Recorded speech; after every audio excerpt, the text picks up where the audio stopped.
कैसे हो दोस्तों? अच्छा लग रहा है आप लोग सबको मिलके दोस्तों। और प्रगति, हेलो प्रगति। सब लोग अपना नाम लिख दो, कौन कौन पुराने लोग हैं भाई लोग, जल्दी से बता दो।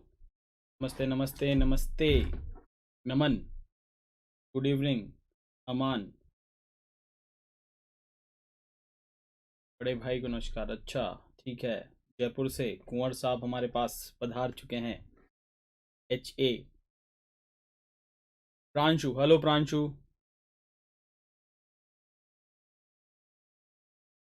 हेलो आरहन।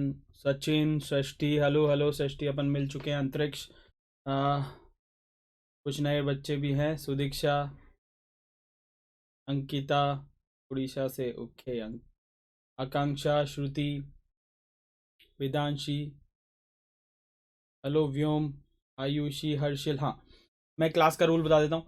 जो भी आंसर आप करेंगे उससे पहले आप नाम लिख देंगे अपना, जैसे कि मैं लिख देता हूँ यहाँ पर।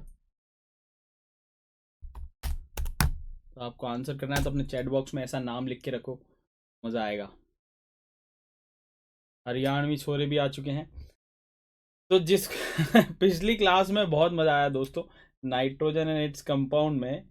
ऐसा लग रहा था कि मैं कपिल शर्मा हो चुका हूँ और आप लोग ऑडियंस हो। पूरी क्लास में कितना भयानक मज़ा हमने लिया।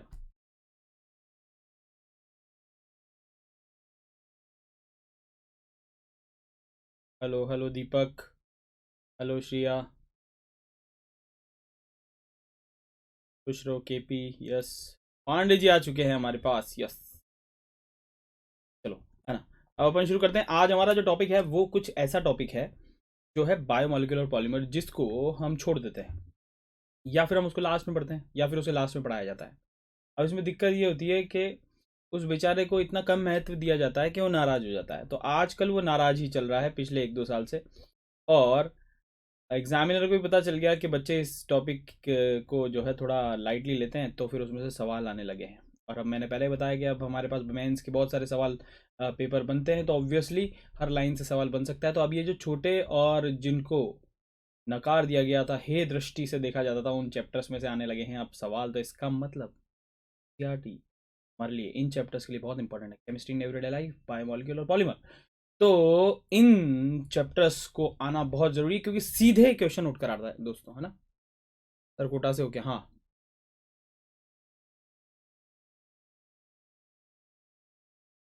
HT कौन है यार? HT अपना पुराना बच्चा है, पिछली बार आया था, मैं नाम भूल गया हूँ। आदित्य, गुड इवनिंग दोस्त। चलो, अपन बिना डिले किए हुए अब अपन शुरू कर देते हैं, क्या बोलते हो? शुरू कर दें? नमन नमन नमन, ऑलवेज नमन। अच्छा, नमन पंजाब से हमारे पास द ग्रेट हेयर स्टाइल। पता नहीं तुम लोगों को हेयर स्टाइल क्या समझ में आती है, मेरे को तो कंघी नहीं होती, तो मेरे को ऐसे ऐसे कर लेता हूँ तो हेयर स्टाइल बन जाती है, पता नहीं। Thank you. I am from Bhopal. HT, okay. My first class, के वेलकम वेलकम। जिसका भी पहला क्लास है और जिसने भी मेरी क्लास नहीं देखी है, नाइट्रोजन एट्स कंपाउंड में जाके देख के आया, तो हमने कितने आनंद किए, कितने मज़े लिए। ऐसे ही क्लास हमारी चलती है।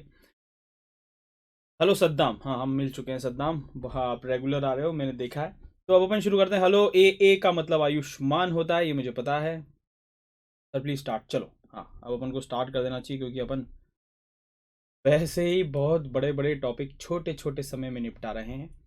तो अब मैं हो जाता हूँ छोटा, और एज यूजुअल केमिस्ट्री को कर देता हूँ बड़ा, है ना। तो मेरा नाम है आशुतोष गौतम और कोटा से हूँ, और इन सब कोचिंग्स में अपनी सेवाएं दे चुका हूँ। अब हूँ अमेजोन अकेडमी में आप लोगों के साथ। कुछ अच्छा करेंगे, कुछ बड़ा करेंगे, और आपको अपनी मंजिल तक ताकि ही। ये लाइव क्लास बेस्ट प्रैक्टिस आपको बार बार मैं बता चुका हूँ। क्लास टाइम पे लेनी, आना है और पूरी क्लास ख़त्म करके जाना है। बहुत बढ़िया सेशन रहता है, बहुत ही इंटरेक्टिव सेशन रहता है, बहुत मज़े हम लोग करते हैं, है ना। सारी क्लासेस आपको अटेंड करनी है, कोई क्लास छूट गई है, कुछ प्री रिक्विजिट होते हैं जो पिछली क्लास में आपको देख के आने होते हैं। ये सबसे इम्पोर्टेंट है, जो कि मुझे कहने की ज़रूरत नहीं, मगर हमको होना पड़ता है संस्कारी। और वो हम हैं ही, इंडिया के हैं तो हम संस्कारी तो रहेंगे ही। कोई भी स्पैम नहीं करेगा, अनसिविलाइज लैंग्वेज का यूज़ नहीं करेगा। कोई भी अगर बड़ी क्वेरी आपको है तो क्लास डिस्टर्ब करने के से पहले आपको माई डाउट में उसमें डाल देना है। माई डाउट में डालते ही हमारे कुछ दोस्त, मित्र, टीचर्स आपका इंतज़ार कर रहे हैं और वो आप सॉल्व कर दें। आई डाउट में आप लिख सकते हो, कुछ बड़ा डाउट है तो आप उधर। हेलो खुशी, आयुष फ्रॉम कोटा। अरे वाह यार, कोटा में कहाँ से? लिखते रहना, मैं पढ़ता रहूँगा। सर आपसे डाउट कहाँ पूछे? हाँ मैं वही बोल रहा हूँ। आशुतोष सर शो, इसमें एंटरटेनमेंट नॉलेज दोनों मिक्स होती है। अच्छा, ये बात तो सही है। ठीक है, तो शुरू करते हैं। सिस्टम रिक्वायरमेंट आपको पता है, क्रोम या फायरफॉक्स चाहिए, ये नहीं चलेगा अभी, और 6 वर्जन या उसके अबव चाहिए। 5 Mbps स्पीड आ रही है तो मज़ा आ जाएगा, है ना। fast.com से आप पता कर सकते हो आपकी स्पीड क्या है। मैं और विपुल सर आपको पढ़ा रहे हैं, और बायोमोलिक्यूल पॉलीमर आपका शुरू। ठीक है,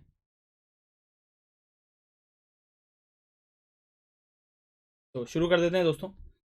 तो पहला सवाल जो उठता है हमारे पास, कार्बोहाइड्रेट बायोमोलिक्यूल जो है वो, उसमें सबसे पहला टॉपिक, हमारे पास समय कम होता है इसलिए अपन सीधे सीधे मुद्दे पर आ जाते हैं। और मुद्दा ये है हमारे पास कि कार्बोहाइड्रेट की बात चल रही है, और कार्बोहाइड्रेट अपन किसको बोलेंगे जरा देखें। तो अगर आपको फॉर्मूला देखें तो हमारे पास ये आता है CxH2O और Y। CxH2O Y, ये हमारा क्या है, जनरल फॉर्मूला होता है किसका, कार्बोहाइड्रेट का, है ना। ठीक है ठीक है ठीक है ठीक है ठीक है। अगर मैं यहाँ बात करूँ कार्बोहाइड्रेट का, अगर हम बात करें कि जनरली कैसे कंपाउंड होते हैं, तो पॉलीहाइड्रोक्सी एल्डिहाइड और कीटोन। मेनली अगर मैं बात करूँ तो हमारे पास एल्डिहाइड मिलता है ना, और कुछ कुछ में हमारे पास कीटोन भी मिलता है। तो ये हमारे पास होता है ना। और बात करें कि ए का जी क्या है यहाँ पर, आज का ज्ञान क्या है यहाँ पर, तो हम ये कह सकते हैं कि all almost all of these compounds, जो भी हम बात करेंगे कार्बोहाइड्रेट्स, आर ऑप्टिकली एक्टिव। सभी ऑप्टिकली एक्टिव होते हैं दोस्तों, ये इंपॉर्टेंट बात है। एक्सेप्ट अगर मैं बात करूँ तो 1,3-डाईहाइड्रोक्सी प्रोपेनॉन।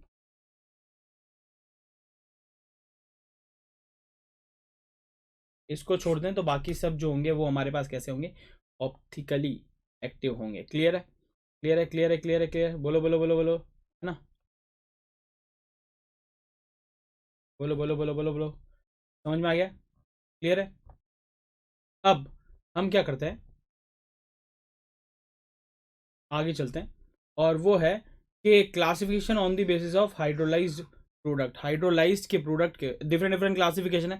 हाइड्रोलाइज्ड प्रोडक्ट के बेसिस पर अपन किस तरह डिवाइड कर सकते हैं, तो वो है हमारे पास मोनो सैकेराइड्स, दूसरा डाइसैकेराइड्स, और तीसरा होता है हमारे पास पॉलीसैकेराइड। ये होते हैं हमारे पास मोनो, डाई और पॉलीसैकेराइड। अगर मोनो की बात करें तो हमारे पास यहाँ पर नंबर ऑफ यूनिट्स जो मिलेगी, हमारे पास नंबर ऑफ यूनिट्स कितनी मिलती है, जल्दी से अपन पहले मुद्दे पर आ जाते हैं। नंबर ऑफ यूनिट जो हमारे पास होती है मोनोमर की, वो कितनी होती है, 1 होती है। यहाँ से यहाँ पर 2 से 10 हो सकती है मोनोमर यूनिट्स, और यहाँ पर जो है उससे भी ज़्यादा हो सकती है। Let's have an example. अगर मैं मोनोसेकेराइड की बात करूँ तो ग्लूकोज है हमारे पास मेनली, और क्या ले लेते हैं अपन, फ्रक्टोस ले लेते हैं।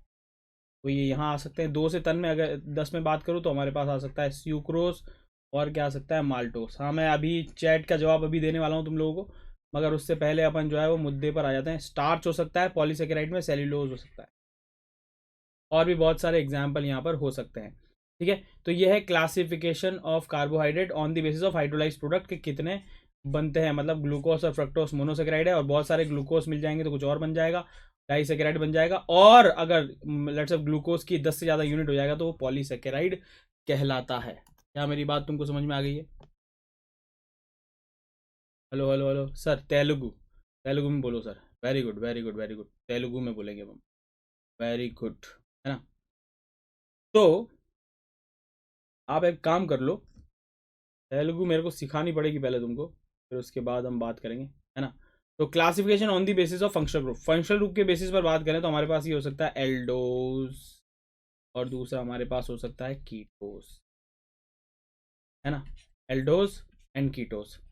अब एल्डोज और कीटोज के बेसिस पर भी अपन डिवाइड कर सकते हैं इसको, कि कितने कार्बन है उसके बेसिस पर अपन डिवाइड कर सकते हैं। लेट्स से 3 कार्बन है और एल्डिहाइड है तो उसको बोलेंगे ट्रायोज। और लेट्स से 3 कार्बन है और कीटोन है तो इसको बोलेंगे अपन क्या, बोलो बोलो बोलो बोलो बोलो बोलो। ट्रायोज है तो एल्डिहाइड है तो इसको बोल देंगे एल्डो ट्रायोज और इसको बोल देंगे अपन कीटो ट्रायोज। अगर मान लो 4 कार्बन है तो हम क्या कहेंगे, टेट्रोज। अगर एल्डिहाइड है तो इसको कहेंगे एल्डो टेट्रोज और अगर कीटोन है तो इसको कहेंगे कीटो टेट्रोज।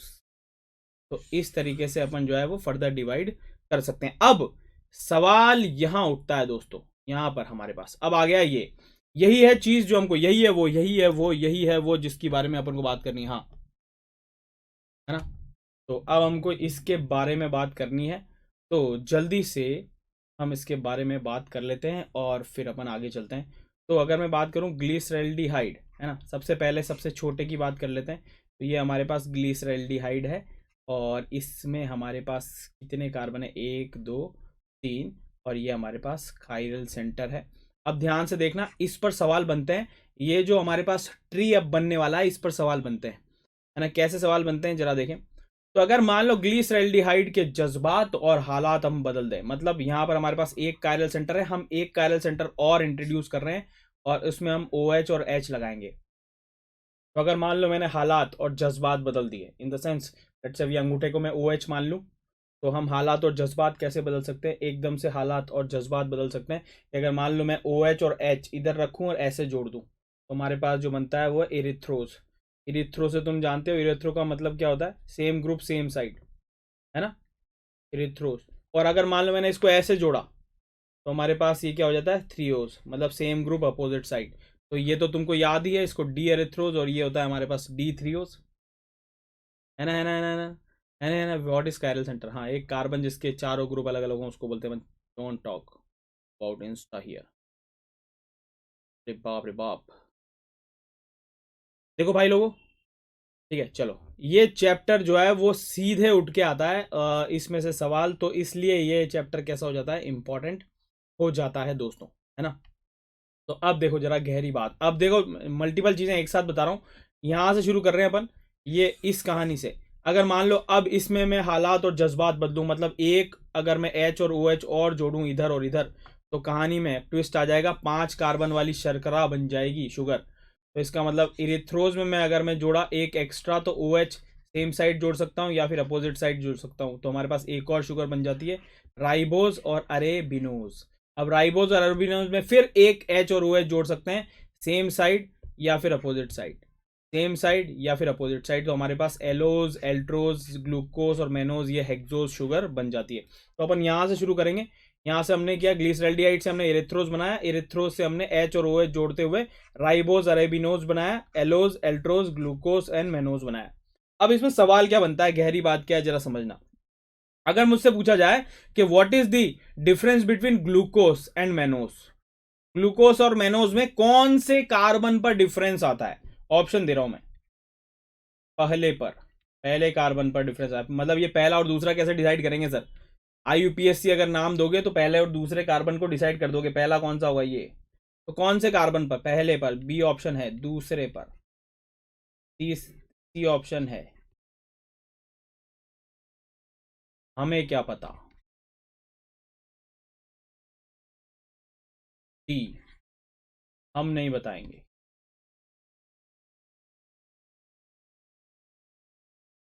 जल्दी से मुझे बता दो, पहले या दूसरे पर, कहां पर है हमारे पास, जल्दी से आंसर कर दो, है ना। हाँ बिल्कुल सही कहा, कुछ लोग ने बिल्कुल सही आंसर कर दिया यार, वो इतनी इतनी तेजी से चल रहा है कि मैं आंसर नहीं कर पा रहा हूँ, है ना।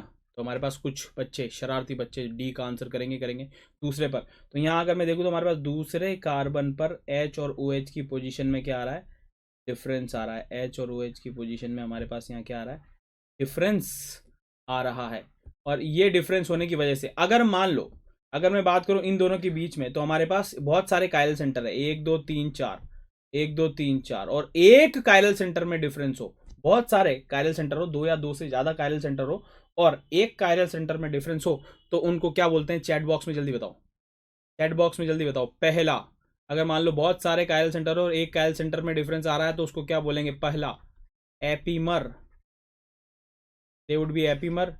सेकंड ये हो गया ए, ये हो गया हमारे पास बी, उसको बोलेंगे एनोमर्स।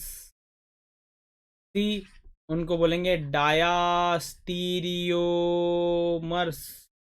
और डी बोलेंगे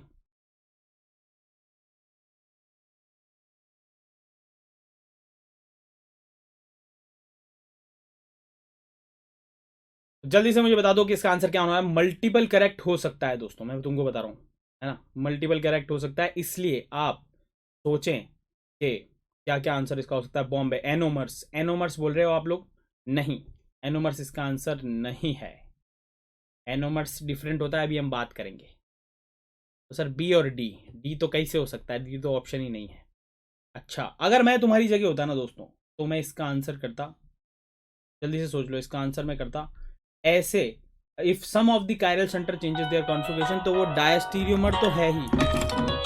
सम of the chiral centre diastereomer तो है ही, और डायस्टीरियोमर में भी अगर एक ही कायरल सेंटर पर डिफरेंस आ रहा है तो इसका मतलब उसको क्या बोलेंगे, एपीमर।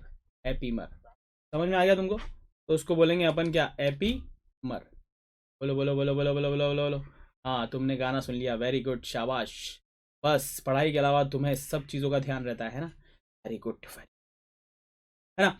अब इस पर और सवाल, गहरी बात क्या है? गहरी बात यह है, तुमसे यह पूछा जाएगा, इसको दूसरी तरीके से पूछने का तरीका, कि ग्लूकोस एंड मेनोज एपीमर तो है, ये तो साबित हो गया। कौन से एपीमर हैं? क्या ये C1 एपीमर है?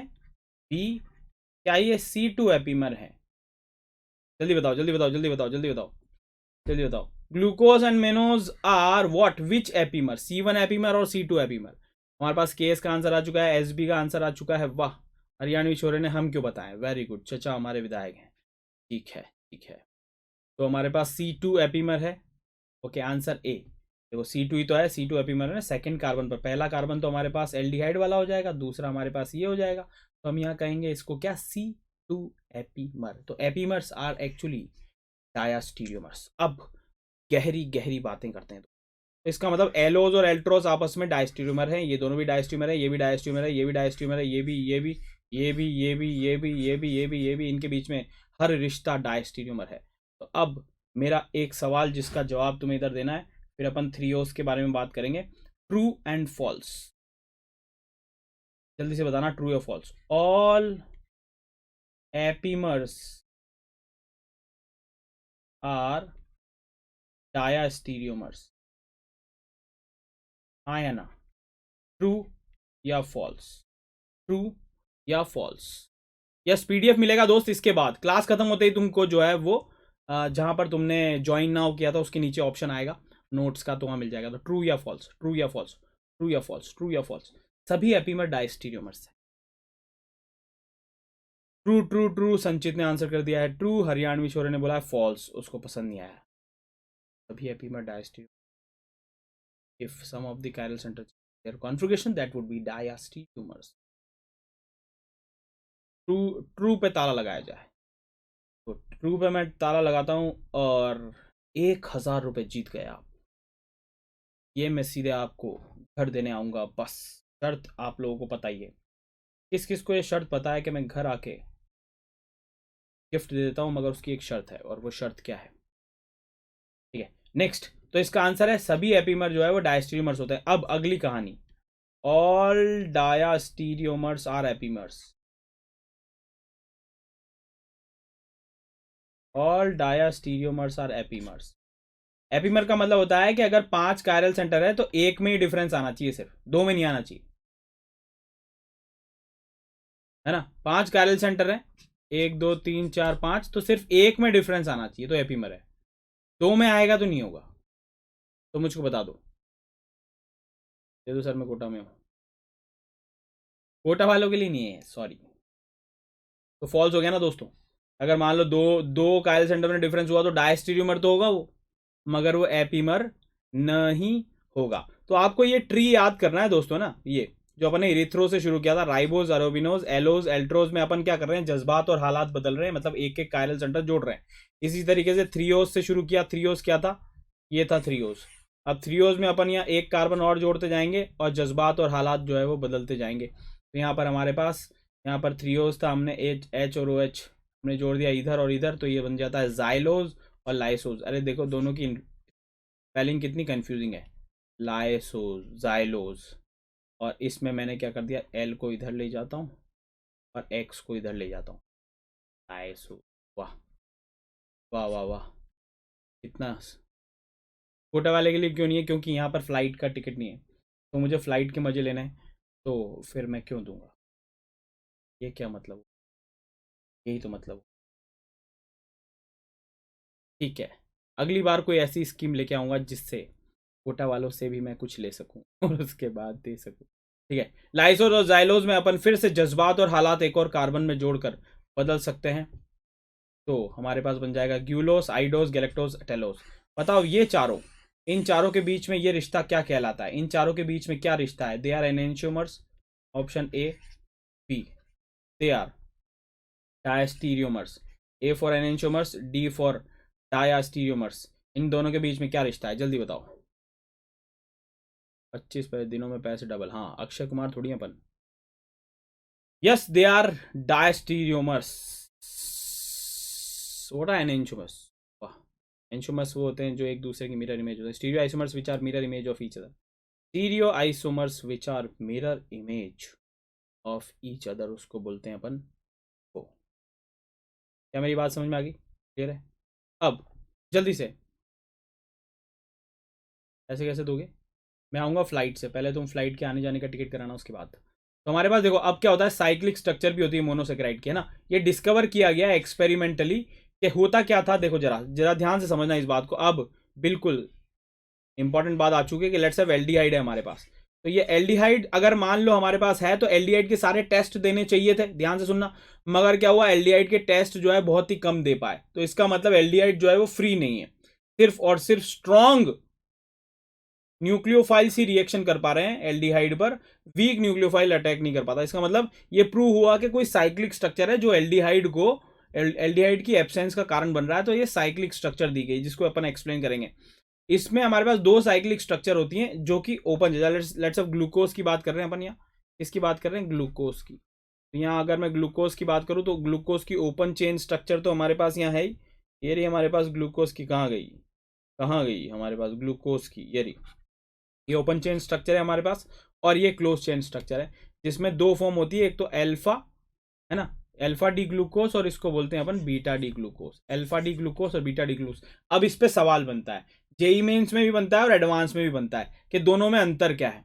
दोनों में अंतर यह है, ध्यान से सुनना, फिर इस पर मैं सवाल पूछूंगा तुमसे कि ये वाला जो कार्बन दिख रहा है, ऐसा कार्बन जो दो ऑक्सीजन से जुड़ा हुआ हो, ऐसा कार्बन, सॉरी ये नहीं, ऐसा कार्बन जो दो ऑक्सीजन से जुड़ा हुआ हो, लेट्स से ये और ये, ऐसे कार्बन जिसको जो कि दो ऑक्सीजन से जुड़ा है, जैसे कि ये इधर जुड़ा है और ये इस OH से जुड़ा है। इस कार्बन की बात करें तो ये वाला जो कार्बन है ये कहलाता है एनोमेरिक कार्बन। क्या कहलाता है, एनोमेरिक कार्बन। और ये जो दो फॉर्म्स हैं इनको बोलते हैं अपन एनोमर्स। ये जो दो साइक्लिक फॉर्म्स हैं इनको बोलते हैं अपन एनोमर्स, है ना। और they remain in equilibrium with the open chain structure. ये ओपन चेन स्ट्रक्चर के साथ क्या रहता है, इक्विलिब्रियम में रहता है ना। तो ये जो दो फॉर्म्स हैं वो एक दूसरे में कन्वर्ट हो सकती है via open chain structure. Open chain structure के साथ कन्वर्ट हो सकती है। इन दोनों में डिफरेंस क्या है जरा देखो, सिर्फ ये C1 कार्बन पर H और OH का डिफरेंस देखें तो हमारे पास H और OH में डिफरेंस है। तो अब देखो जरा ग्लूकोज की अगर मैं देखूं तो ग्लूकोज की एक तो अल्फा फॉर्म है और एक कौन सी फॉर्म है, बीटा फॉर्म है। दोनों में अगर मेरे को सिर्फ डिफरेंस करना है तो कैसे डिफरेंस करूंगा, स्ट्रक्चर कैसे बनाऊंगा। तो स्ट्रक्चर बनाने की निंजा टेक्निक ये है दोस्तों कि आप क्या करो कि सबसे पहले बनाओ बीटा, और बीटा में बी का मतलब, ध्यान से सुनना, बीटा में बी का मतलब तुम समझो बादलों में, बादलों में मतलब ऊपर। तो आप क्या करो, पहले कार्बन पर OH ऊपर बनाओ, दूसरे पर नीचे बनाओ, तीसरे पर ऊपर बनाओ, चौथे पर नीचे बनाओ, और पांचवें में CH2OH जो है वो ऊपर बना दो। तो ये बीटा बनाने की ट्रिक हो गई। अब जब बीटा बनाने को आ गया तुमको, तो अल्फा बनाएंगे तो क्या होगा, C1 पर कॉन्फ़िगरेशन पलट देंगे। बस यही तो डिफरेंस होता है C1 पे। तो पहले आपको स्ट्रक्चर बनाना है तो आप क्या करेंगे, बीटा याद रखेंगे बादलों में। इसका मतलब आप 6 मेंबर रिंग बनाएंगे, ऐसा ऐसा ऐसा ऐसा ऐसा, यहाँ पर ये बनाएंगे, और यहाँ पर हम क्या करें, बीटा बादलों में ओ एच यहाँ बनाएंगे, ओ एच यहाँ बनाएंगे, ओ एच यहाँ बनाएंगे, ओ एच यहाँ बनाएंगे और लास्ट में यहाँ हमारे पास CH2OH। तो ये बीटा बनाने की ट्रिक हो गई। बीटा बना देंगे। अब इसका अल्फा बनाना है तो मैं क्या करूंगा, यहाँ पर H और OH पहले कार्बन पर क्या करूंगा, बदल दूंगा। समझ गए तुम लोग, है ना। तो ये बहुत ही आसान निंजा टेक्निक है स्ट्रक्चर बनाने की। इसमें बहुत कंफ्यूजन होता है, तो ये अपन जो है वो नई ट्रिक लेके आए हैं, डाउन अप, ठीक है। अब अगर आपने ये स्ट्रक्चर बना ली है तो फिर मैं चाहता हूं कि आप अल्फा डी एलो पायरेनोज भी बनाए, मतलब एलोज। अब कैसे बनाओगे एलोज का, तो जरा देखो पिछली स्ट्रक्चर में अगर मैं देखूं तो ये है हमारे पास ग्लूकोज की स्ट्रक्चर और ये हमारे पास कैसी है, एलोज की स्ट्रक्चर। जल्दी से मुझको बता दो कि अगर मान लो मैं एलोज और ग्लूकोज को देखूं तो एलोज और ये है हमारे पास ग्लूकोज, तो जल्दी से मुझे बताओ allose and glucose are what epimers, कौन से एपीमर हैं, जल्दी बताओ कौन से एपीमर हैं। क्या ये C2 एपीमर है, क्या ये C3 एपीमर है, या फिर ये C4 एपीमर है, जल्दी बताओ कौन है। एलोज और ग्लूकोज जो है वो C3 है, C2 है या C4 है। तो आपको पता चल गया कि ये तो C3 एपीमर है ना। ये सवाल देखो जरा बड़ा बड़ा आसान से हो जाता है ना। तो C3 एपीमर है। अगर आपको स्ट्रक्चर बनानी पड़ी साइक्लिक वाली तो आप क्या करोगे, पूरी कहानी बीटा, ये वाली पूरी कहानी बीटा की बनाओगे और सिर्फ थर्ड कार्बन पर कहानी जो है वो बदल दोगे। OH ऊपर है तो क्या कर दोगे, नीचे कर दोगे। समझ में आ गया, क्लियर है ना। तो अगर मान लो मेरे को बनाना है एलोस का बीटा स्ट्रक्चर, तो पहले मैं बिल्कुल कॉपी मार लूंगा इधर से, बीटा OH, ये ऑक्सीजन हो गया और ये हो गया OH और ये H और ये H और ये OH, और यहाँ पर मुझे बदलना है तो मैं यहाँ कर दूंगा OH और H, ये बदल दिया मैंने, ठीक है। बाकी rest everything would be same, HOH और यहाँ हो गया CH2OH। तो मैंने सीख लिया कि ये तो बीटा एलोज हो गया, बीटा एलो पायरेनोज हो गया। अब अल्फा बनाऊंगा तो C1 कार्बन पर उसको बदल दूंगा। समझ में आ गया, बोलो बोलो बोलो बोलो बोलो बोलो बोलो बोलो, क्लियर है क्लियर है क्लियर है ना। अब सवाल यह है, which is more stable between alpha D glucose and beta D glucose. पहला ऑप्शन है अल्फा डी ग्लूकोज, दूसरा ऑप्शन है बीटा डी ग्लूकोज, तीसरा ऑप्शन है ग्लूकोज की मर्जी, ग्लूकोज की मर्जी हमें क्या, और चौथा ऑप्शन है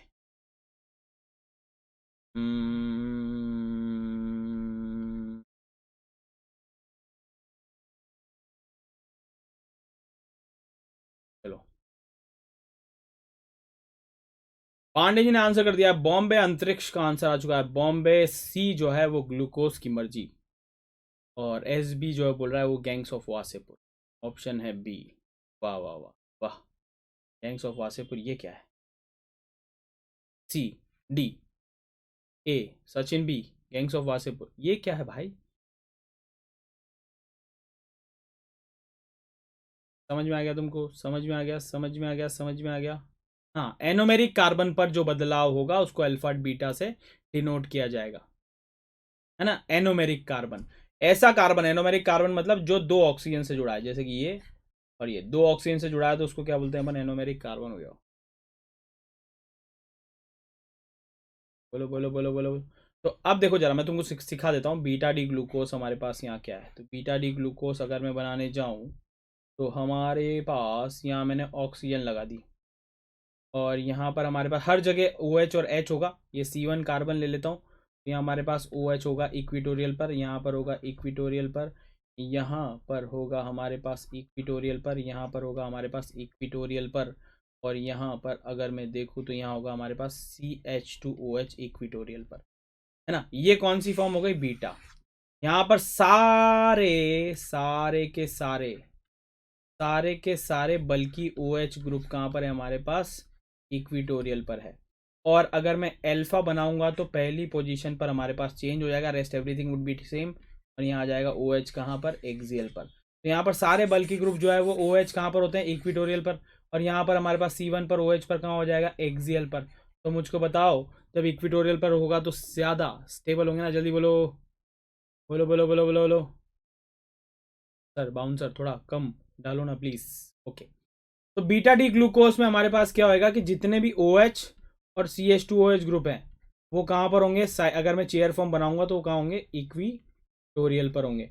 जबकि अल्फा डी ग्लूकोज और बीटा डी ग्लूकोज में C1 कार्बन पर अंतर हो जाता है, तो इसमें हमारे पास C1 कार्बन पर जो OH होगा वो कहाँ पर होगा, एक्सियल पर होगा। समझ में आ गया। तो इक्विटोरियल पर ज़्यादा स्टेबल होते हैं, क्योंकि हम जानते हैं इक्विटोरियल पर ज़्यादा स्पेस होता है, तो हम कहेंगे बीटा डी ग्लूकोज जो है वो ज़्यादा स्टेबल होने वाला है ना। एनोमर्स के बारे में मैंने बता ही दिया तुमको। अल्फा फॉर्म और बीटा फॉर्म जो है वो आपस में क्या होती हैं, एनोमर्स होती हैं, है ना। और इसमें गहरी बात क्या है, आखिर गहरी बात क्या है एनोमर्स में, कोई मुझे बताएगा कि क्या इंपॉर्टेंट बात है जो हमें देखनी पड़ेगी कि ताकि हम एनोमर्स को पहचान सकें। कौन सी गहरी बात है जो हमको देखनी पड़ेगी कि हमको वो पहचानना आ जाए। तो एनोमेरिक कार्बन कौन सा होता है, ऐसा कार्बन, ध्यान से सुनना, गहरी बात क्या है, जो कि 2 ऑक्सीजन से जुड़ा हुआ हो, 2 ऑक्सीजन से जुड़ा हुआ हो, 2 ऑक्सीजन से जुड़ा हुआ हो, 2 ऑक्सीजन से जुड़ा हुआ हो। बस यही इंपॉर्टेंट बात है दोस्तों, यही गहरी बात है। 2 ऑक्सीजन से जुड़ा हुआ होगा तो उसको क्या बोलेंगे, एनोमेरिक कार्बन, जो कि 2 ऑक्सीजन से जुड़ा है। तो ये गहरी बात है दोस्तों, आपको पहचानना है एनोमेरिक कार्बन कौन सा है। तो आप जैसे ये अपन ने ये स्ट्रक्चर बनाई ग्लूकोज की, और यहाँ ऑक्सीजन, और यहाँ हमारे पास ये OH और H है, यहाँ पर हमारे पास हो गया H और OH, यहाँ पर हो गया हमारे पास OH और H, यहाँ हो गया हमारे पास OH और H, और यहाँ लिख दिया अपन ने CH2OH। तो ये जो कार्बन है वो कहलाएगा एनोमेरिक कार्बन है, क्योंकि वो कितने ऑक्सीजन से जुड़ा है, एक और एक 2 ऑक्सीजन से जुड़ा है। क्या मेरी बात तुमको समझ में आ गई है। अब पहला सवाल मैं करके दिखाऊंगा, बाकी आपको करना है। ये सवाल आपका भाई करेगा।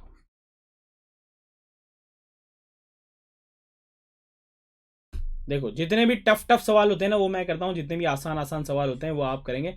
तो मैं बता रहा हूं, डी इरिथ्रोज और L threose are epimers. D erythrose and L threose are what, epimers. तो हम यहाँ देख लेते हैं, मैं तुमको बता देता हूँ, है ना। ये हमारे पास है D threose and L D erythrose. तो देखो जरा, डी इरिथ्रोज कौन है, ध्यान से देखना। डी इरिथ्रोज कौन है, डी इरिथ्रोज है ना। और एल थ्रियोज, एल क्या होता है, अगर मैं डी की मिरर इमेज बना लूँ तो वो क्या हो जाएगा हमारे पास एल। यहाँ हमारे पास होगा H और OH, और यहाँ होगा हमारे पास OH और H, यहाँ क्या होगा CH2OH। तो इसके और इसके बीच में बात करूँ तो ये कौन सा एपीमर हो जाएगा, ये हो जाएगा हमारे पास ये वाला एपीमर, है ना। अब गहरी बात समझना इस बात पे। अब सबसे इंपॉर्टेंट बात, अगर मान लो मैं तुमसे कह दूं डी ग्लूकोज की स्ट्रक्चर ये है, इस पर भी सवाल आया हुआ है जेई में एडवांस में कि CHO, और यहाँ लगा दिया अपन ने OHH, है ना, और यहाँ लगा दिया अपन ने HOH, OHH और OHH, और यहाँ हो गया CH2OH। और मैं तुमसे पूछूं कि बताओ एल ग्लूकोज का स्ट्रक्चर बनाओ, एल ग्लूकोज। तो डी और एल में क्या होता है, मिरर इमेज होता है। सिर्फ डी और एल का मतलब ये नहीं होता कि लास्ट कायरल सेंटर पर आप जो है वो H और OH को बदल दो। डी और एल ग्लूकोज का अंतर होता है कि ये यहाँ पर क्या बनेगा हमारे पास, मिरर इमेज बनेगा। ये इंपॉर्टेंट बात है। तो इन दोनों के बीच में क्या रिलेशन है, एपीमर। ये सवाल तो मैंने बता दिया। अब जल्दी से मुझे बताओ, ग्लूकोज और गैलेक्टोज आर, ये है हमारे पास सवाल, ग्लूकोज और गैलेक्टोज आर व्हाट एपीमर। देखो जरा सवाल ये रहा, ग्लूकोज और गैलेक्टोज, ये रहा हमारे पास गैलेक्टोज, और ये रहा हमारे पास ग्लूकोज। तो ग्लूकोज और गैलेक्टोज में कौन से कार्बन पर डिफरेंस आ रहा है, जरा देखो कौन से कार्बन पर आ रहा है, C1 C2 C3 C4। जल्दी बताओ जल्दी बताओ जल्दी बताओ, यहाँ पे क्या आएगा, C1 लिखूँ, C2 लिखूँ, C3 लिखूँ, C4 लिखूँ। जो लोग पढ़ के आए हैं ना दोस्तों वो जवाब दे पाएंगे। जल्दी से बताओ क्या होने वाला है, कौन से कार्बन पर डिफरेंस आता है ग्लूकोज और गैलेक्टोज में। तो आंसर आता है हमारे पास, बिल्कुल सही कह रहे हो तुम लोग, HAVGAJ सब लोग आंसर कर रहे हैं। सर आज क्या हो गया,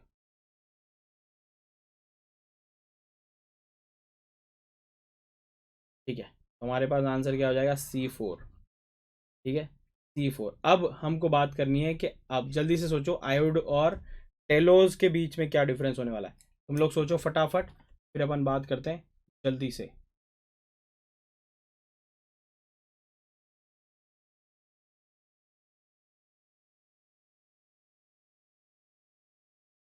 C4, ठीक है। तो आयोडोज और टेलोज के बीच में क्या होगा, चलो ये दूसरा सवाल है जिसके बारे में बात कर लेते हैं। ये है आयोडोज और ये है हमारे पास टेलोज। आयोडोज और टेलोज, हम इसके बारे में बात कर लेते हैं। और यहाँ थोड़ा सा कचरा हो चुका है तो जिसको हम मिटा देते हैं।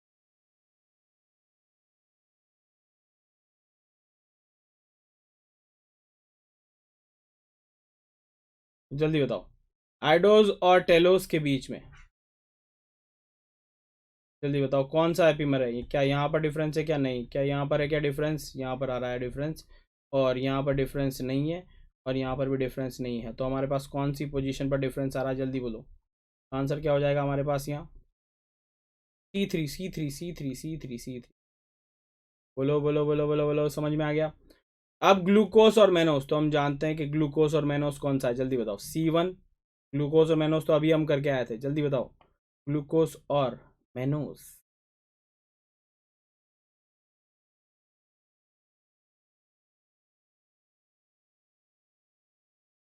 सर एनोमर और एपीमर में एग्जाम्पल नहीं नहीं नहीं, एनोमर तो अलग चीज़ हो गई ना। अच्छा ये भी बताना पड़ेगा। अच्छा स्ट्रक्चर बता दो सर, स्ट्रक्चर देख लो फिर। ये हमारे पास है ग्लूकोज, इसमें भी कचरा हो गया ज़्यादा, इसके कचरे को अपन हटा देते हैं।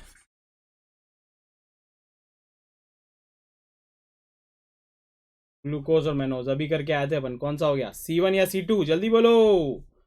C1 या फिर हमारे पास क्या हो जाएगा C2। तो ये हमारे पास कैसा हो जाएगा C2, है ना C2। हमारे पास यहाँ क्या हो जाएगा, जल्दी बोलो C2, है ना। यहाँ पर हमारे पास कौन जाएगा, epimerisation of glucose at second carbon. ये तो अपन बात कर चुके हैं, तो इस सवाल को छोड़ते हैं। तो ये हो गया, अपन इस तरीके से सवाल तो कर ही सकते हैं। अब नेक्स्ट जो है वो इस पर, यही है वो, यही है वो मूवमेंट है, मूवमेंट है, यही है वो मूवमेंट है दोस्तों। यही है वो जिसके बारे में, क्या हो गया क्या हो गया, रिड्यूसिंग शुगर और नॉन रिड्यूसिंग शुगर। ये है वो सवाल जो एग्जामिनर्स का फेवरेट है। एग्जामिनर्स जो है वो इसको बहुत पसंद करते हैं दोस्तों। ये रिड्यूसिंग शुगर और नॉन रिड्यूसिंग शुगर आखिर क्या होती है। तो रिड्यूसिंग शुगर और नॉन रिड्यूसिंग शुगर में क्या अंतर है, कोई बताएगा मुझे, जल्दी से बता दो। What is the difference between reducing sugar and non reducing sugar. दोस्तों रिड्यूसिंग शुगर वो है जो कि रिड्यूस कर दे किसको, टॉलेंस को, पहलिंग को, है ना, और बेनेडिक्ट को। अगर मान लो इसको रिड्यूस कर दे तो उसको क्या बोलते हैं अपन, रिड्यूसिंग शुगर बोलते हैं। और जो रिड्यूस नहीं कर पाएगा उसको क्या बोलेंगे, नॉन रिड्यूसिंग शुगर कहेंगे। हाँ, इसके लिए हमारे पास ए का जी क्या है, कैसे पहचाने। तो पहचानने की निंजा टेक्निक ये है दोस्तों कि एटलीस्ट एक हेमी एसीटल और कीटल और हेमी कीटल कार्बन होना चाहिए। अगर कम से कम एक हेमी एसिटल और या फिर हेमी कीटल कार्बन होना चाहिए, तब आप ऐसा आंसर कर पाओगे। हेमी एसिटल और हेमी कीटल का मतलब क्या है, जरा देखो कि हमारे पास यहाँ ऑक्सीजन हो और यहाँ पर हमारे पास OH हो जाए और यहाँ H हो जाए, तो ये हमारे पास, ये है हमारे पास हेमी एसिटल। और अगर इसकी जगह आपको ऐसा देखने को मिल जाए, ये है हमारे पास R और यहाँ हो गया हमारे पास OH और rest everything would be same, तो ये हो गया हमारे पास हेमी कीटल।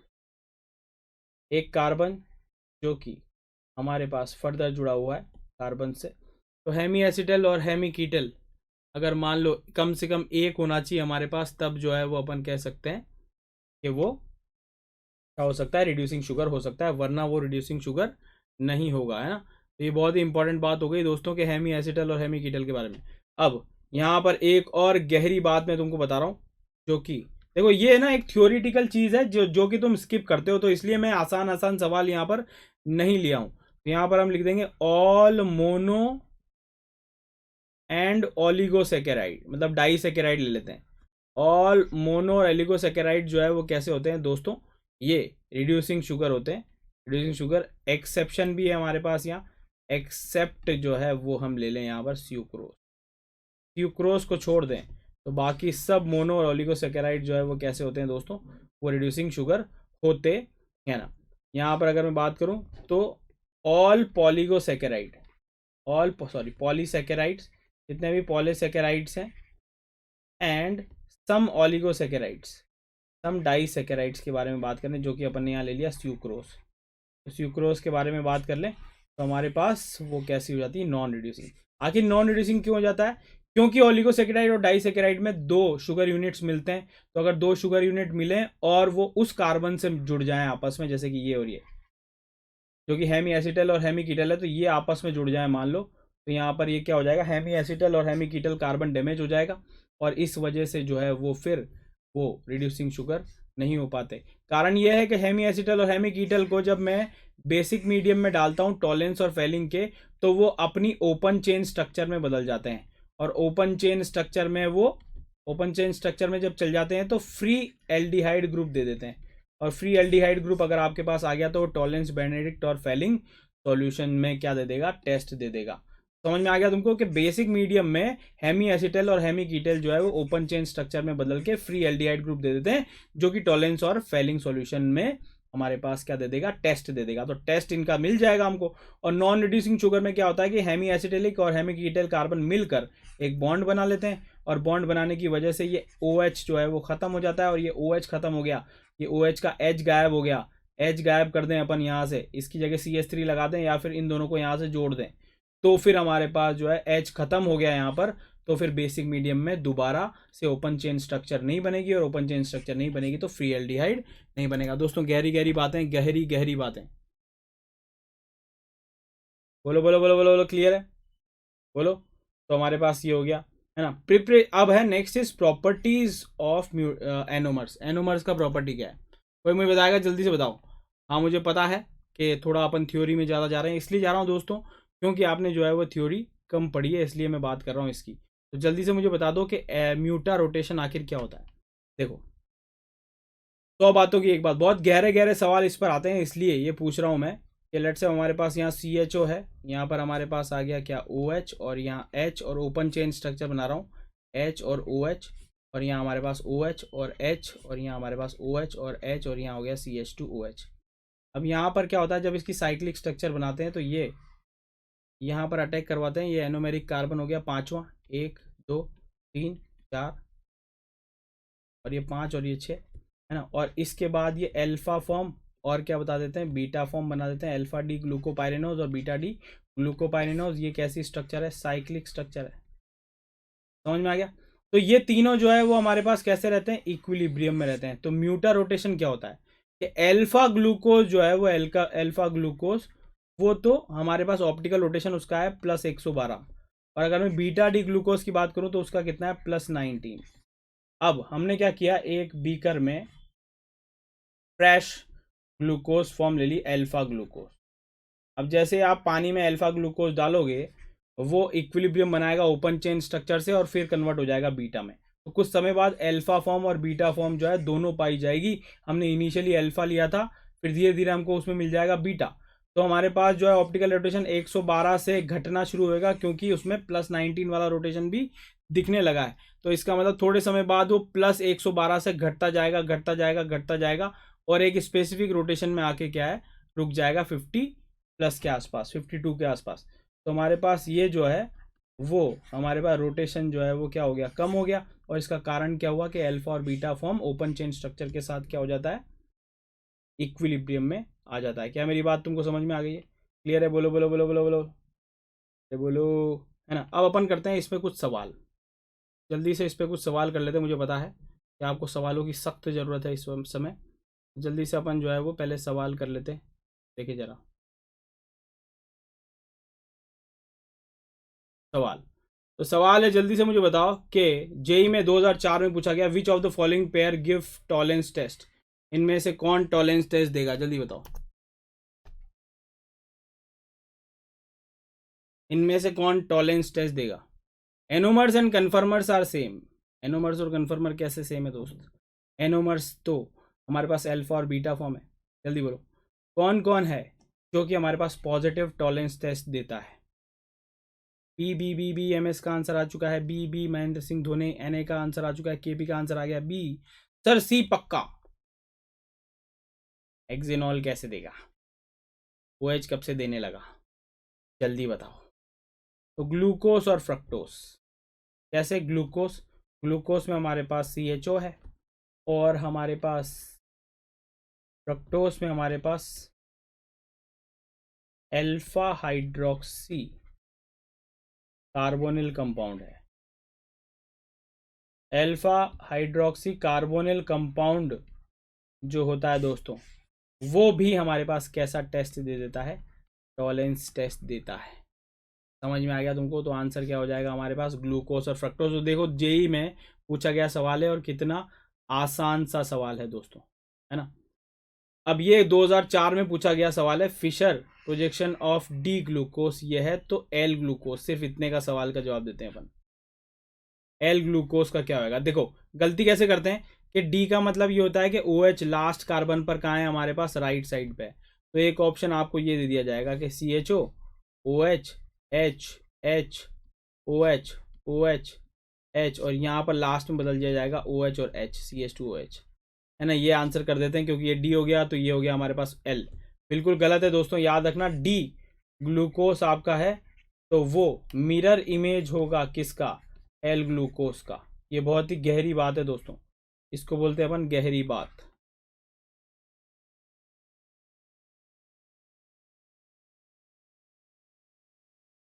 ठीक है, तो फिशर प्रोजेक्शन आपका जो डी फॉर्म आपको दे रखी है, डी, उसकी मिरर इमेज क्या होगी हमारे पास? एल फॉर्म होगी। डी की मिरर इमेज क्या होगी? एल। डी की मिरर इमेज क्या होगी? एल। डी की मिरर इमेज क्या होने वाली है? ये एल। सर आप ही लिख दो, यस। तो हमेशा याद रखना डी की मिरर इमेज क्या होती है? एल। अगला सवाल जेई का ही सवाल है।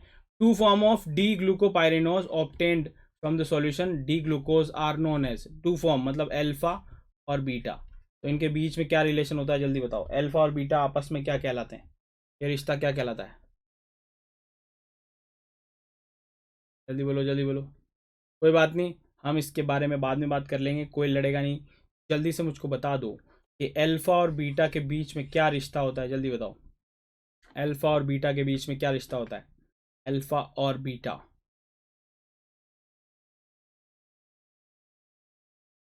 Epimers are anomers, anomers are epimers. इस पे भी अपन सवाल बना सकते हैं, बिल्कुल सही बोल रहे हो तुम, है ना।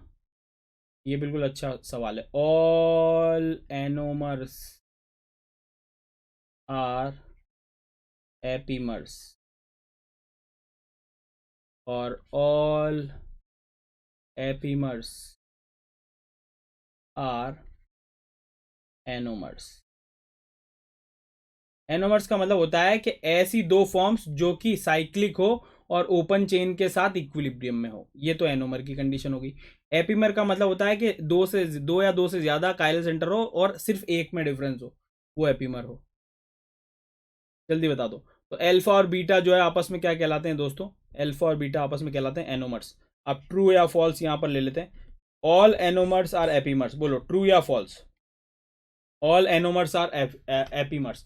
एनोमर्स का मतलब है कि दो साइक्लिक स्ट्रक्चर है हमारे पास और वो किसके साथ जो है वो किसके साथ इक्विलिब्रियम है? ओपन चेन स्ट्रक्चर के साथ, तो वो एनोमर कहलाएंगे। अल्फा और बीटा किसके साथ इक्विलिब्रियम में है? ओपन चेन स्ट्रक्चर के साथ, तो ये एनोमर कहलाएंगे। मगर एपीमर्स क्या होते हैं? एपीमर्स में ऐसी कोई कंडीशन नहीं होती। एपीमर्स होते हैं कि दो या दो से ज्यादा काइरल सेंटर हो और एक में डिफरेंस हो। तो अगर मैं एनोमर की बात करूं तो उसमें C1 कार्बन पर डिफरेंस तो है ही, और सिर्फ C1 पर ही डिफरेंस होता है। तो इसका मतलब एनोमर जो है वो एक तरीके से हमारे पास एपीमर तो है ही। बोलो बोलो बोलो। तो सभी एनोमर्स में C1 कार्बन पर डिफरेंस आ रहा है, और डिफरेंस आ रहा है, इसका मतलब एक कायरल सेंटर पर डिफरेंस आ रहा है, इसका मतलब एपीमर तो है ही। मगर सभी एपीमर एनोमर हो ये जरूरी नहीं है। जैसे ग्लूकोज और मैनोज की बात करें तो ये ओपन चेन स्ट्रक्चर्स हैं, ये कोई इक्विलिब्रियम में थोड़ी है हमारे पास। समझ में आ गया तुमको? तो इसका मतलब यह है कि दूसरा स्टेटमेंट कैसा हो गया हमारे पास? फॉल्स हो गया। और पहला स्टेटमेंट कैसा हो गया हमारे पास? ट्रू हो गया। क्लियर है, क्लियर है, क्लियर है? बोलो बोलो बोलो बोलो। समझ में आ गया, है ना। अगला सवाल आपकी कंप्यूटर स्क्रीन पर ये रहा। हाँ, ये बहुत ही अच्छा सवाल है दोस्तों। विच of the following disaccharide will not reduce Tollens reagent? हाँ, ये एक अच्छा सवाल है। टॉलेंस रिड्यूस करना है दोस्तों, मैं तुमको बता दूं। टॉलेंस रिड्यूस अगर आपको करना है तो आपको क्या करना चाहिए? आपके पास होना चाहिए या तो हेमी एसिटल ग्रुप, या फिर आपके पास होना चाहिए हमारे पास हेमी कीटल ग्रुप। अगर इनमें से कोई भी ग्रुप है आपको या फिर आपके पास CHO साक्षात होना चाहिए। ये तीनों में से कोई है तो आप जो है वो रिड्यूस कर सकते हो, रिड्यूस हो सकते हो टॉलेंस में। हेमी एसिटल का मतलब और हेमी कीटल का मतलब तुम समझते हो, एक कार्बन जो 2 ऑक्सीजन से जुड़ा हुआ होगा, है ना। यहाँ पर एक OH होगा और एक ऑक्सीजन होगा। दूसरे में हमारे पास एक ऑक्सीजन होगा, यहाँ पर हमारे पास H की जगह R होगा और यहाँ पर OH होगा। OH और O तो कॉमन है दोनों में, तो हमें एक ऐसा कार्बन चाहिए जिस पर एक OH है और एक O है, तो हम ऐसा कर पाएंगे। क्या हमारे पास P और Q में से आप देखो तो हमारे पास यहाँ OH है और ये H है, तो ये हमारे पास एक हेमी एसिटल है। जबकि यहाँ हमारे पास देखें तो यहाँ हमारे पास ये है, ये हमारे पास एनोमेरिक कार्बन था, ये हमारे पास एनोमेरिक कार्बन था, इस पर हमारे पास OH खत्म हो गया।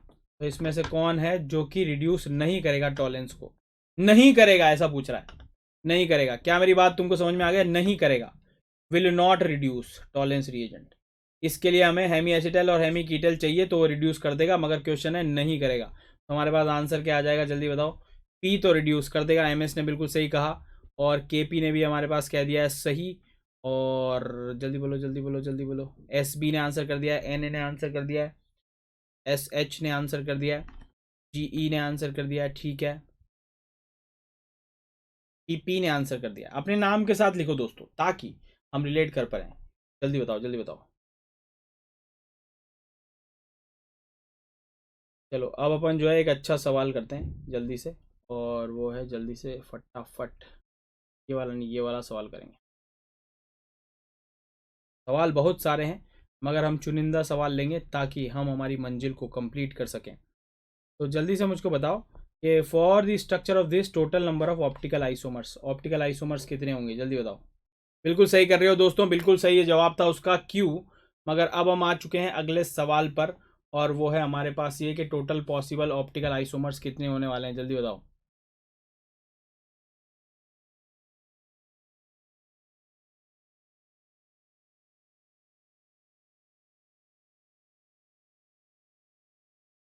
तो हम कायरल सेंटर, हमारे पास आंसर आ चुका है 16 8 16 8। तो यहाँ पर कायरल सेंटर गिन लो यार, एक कायरल सेंटर ये रहा, एक कायरल सेंटर ये रहा, और एक कायरल सेंटर ये रहा, 3 ही है। ये तो कायरल सेंटर है नहीं क्योंकि 2H है। यहाँ पर ये कायरल सेंटर है नहीं, यहाँ पर ये कायरल सेंटर है नहीं, तो 3 कायरल सेंटर है। तो इसका मतलब कितना हो गया? 2 की पावर 3। तो इसका मतलब हमारे पास MS ने आंसर कर दिया है हमारे पास, और MS धोनी, महेंद्र, नवनीत ने आंसर कर दिया है 8 8 8 8 VE। बस बस बस, मुझे समझ में आ गया कि तुमको समझ में आ चुका है। तो अपन अगले सवाल की ओर बढ़ते हैं, और अगला सवाल हमारा बाहें पसारे हमारा इंतज़ार कर रहा है, और वो ये है, ये है।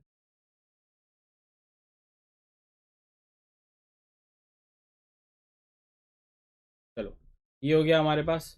अब अपन बात कर रहे हैं मोनोसेकेराइड्स के बारे में, बात कर लिया। अब अपन किसकी बात कर रहे हैं? डाईसेकेराइड्स की। दोस्तों जल्दी जल्दी कर रहे हैं अपन, है ना, ताकि अपन को जो है वो कोर्स भी कंप्लीट करना है। तो स्यूक्रोज के बारे में बात कर रहे हैं, डाईसेकेराइड्स। वो किस किस से मिलके बना होता है? पहले 3 चीज़ें याद रखनी पड़ती है कि वो किस किस से मिलके बना है। फिर दूसरी बात, उसमें कौन सा लिंकेज है, ग्लूकोज और फ्रक्टोज के बीच में कौन सा लिंकेज है, ये भी हमको पता होना चाहिए। और तीसरी बात जो हमको पता होनी चाहिए, के उन दोनों के बीच में बॉन्ड बन जाने के बाद कोई हेमी एसिटिलिक और हेमी कीटल कार्बन खत्म तो नहीं हो गया। और अगर खत्म हो गया है तो फिर वो रिड्यूसिंग शुगर नहीं होगा। समझ में आ गया? तो फिर रिएक्शंस के बारे में भी अपन बात करेंगे, मगर उससे पहले अपन इसमें आ जाते हैं। तो जल्दी से मुझको बता दो कि स्यूक्रोज के बारे में अगर मैं बात करूं तो स्यूक्रोज किस किस से मिलके बना है? ग्लूकोज और फ्रक्टोज से मिलके बना है। तो आपको ऐसे याद रखना है, स्यूक्रोज किससे मिलके बना है? तो हम यहाँ कह सकते हैं Sachin gave rose to his। तो हमारे पास ऐसे याद कर सकते हैं ना, SG। वाह, घटिया तरीके से याद किया।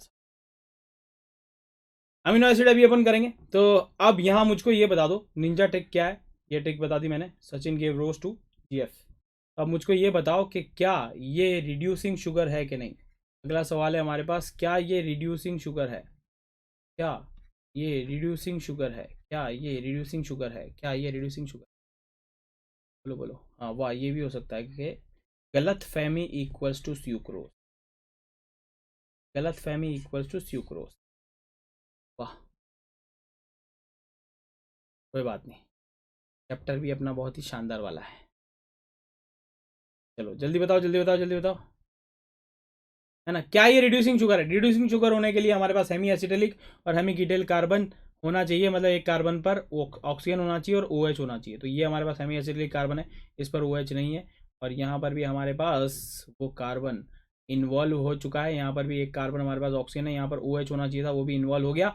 इसका मतलब स्यूक्रोज पे हमारे पास हेमी एसिटिलिक हेमी कीटल कार्बन बचा ही नहीं, तो फिर ये रिड्यूसिंग शुगर ना होकर कैसा होता है? Non reducing sugar. कौन कौन सा लिंकेज होता है? तो ग्लूकोज का कार्बन 1 और फ्रक्टोज का कार्बन हमारे पास यहाँ देखें तो 1 2 सेकेंड कार्बन, तो 1 और 2 के बीच में हमारे पास ग्लाइकोसाइडिक लिंकेज है। 1 और 2 के बीच में, तो सवाल ये उठता है कि कौन कौन से कार्बन के बीच में? 1 और 2 के बीच में। तो 3 सवाल आपको डाइसैकेराइड्स के लिए पता होना चाहिए, किस किस के बीच में लिंकेज है। तो ग्लूकोज का 1, फ्रक्टोज का 2, अल्फा डी ग्लूकोज और बीटा डी फ्रक्टोज के बीच में लिंकेज है। दूसरा, ये रिड्यूसिंग शुगर नहीं है क्योंकि इसमें कोई भी हेमी एसिटिलिक और हेमी कीटल कार्बन नहीं बचा है। माल्टोज के बारे में बात करें तो माल्ट शुगर क्या है? ये माल्ट शुगर, और माल्ट शुगर ग्लूकोज का ही बना होता है, तो ये ग्लूकोज प्लस ग्लूकोज, ऐसे याद रख लो। माल्ट शुगर है, माल्ट शुगर है मतलब ग्लूकोज और ग्लूकोज से मिलके बना होता है। और इसमें कौन कौन सा लिंकेज होता है? तो हम कहेंगे कि इसमें हमारे पास एक कार्बन का C1 और दूसरे कार्बन का C4 इन्वॉल्व है। तो अगर C1 है, इसका मतलब ये एपीमेरिक कार्बन इन्वॉल्व हो गया, मतलब इसका हेमी एसिटिलिक तो खत्म हो गया। मगर क्या C4 का एपीमेरिक कार्बन अभी भी बचा हुआ है कि नहीं बचा हुआ? बचा हुआ है ना। तो इसका मतलब मुझे बताओ, क्या ये रिड्यूसिंग शुगर है कि नहीं? क्या ये रिड्यूसिंग शुगर है कि नहीं? ए यस और बी नो। यस और नो, यस और नो, यस और नो, जल्दी बताओ, जल्दी बताओ, जल्दी बताओ, जल्दी बताओ, जल्दी बताओ। यस और नो, क्या ये रिड्यूसिंग शुगर है कि नहीं? What is invert sugar? What is invert sugar? What is invert sugar? अच्छा सवाल है, बता सकते हैं अभी अपन।